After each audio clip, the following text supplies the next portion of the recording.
someone was asking me the 3 keys of being a dad. I still feel very new at it. I've got a lot of kids. I got 4 kids, but they're all pretty young, 6, 4, 2, and 7 months.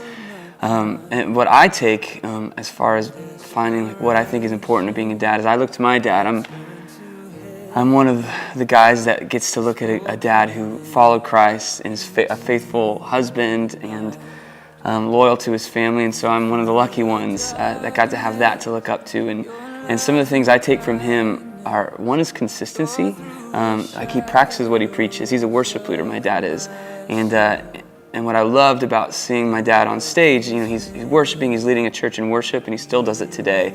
But that's Sunday morning, and the rest of the week, he's still that same exact guy that's seeking Jesus, that's praying with his family, that's turning to God in a moment of like, man, we don't know what to do, let's pray. And so seeing that consistency of faith and humility, I think, is a tough thing for some men, but I see it so displayed in my dad.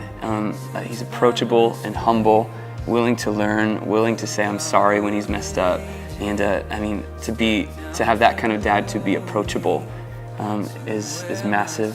And then I think consistent, being humble, practicing what you preach, man. Like I think showing your kids, man, what you say is important, you back it up with what you do, I think is like the biggest lesson that you can do as a dad, to show them, if I believe in Jesus, if I say I'm a Christian, if I'm going to church, then I want you to see it in the way I direct my finances. I want you to see it in the way I treat your mom. I want you to see it in the way I treat our people that we don't know, and I saw that in my dad, and that's what I want to be to my children. Hallelujah.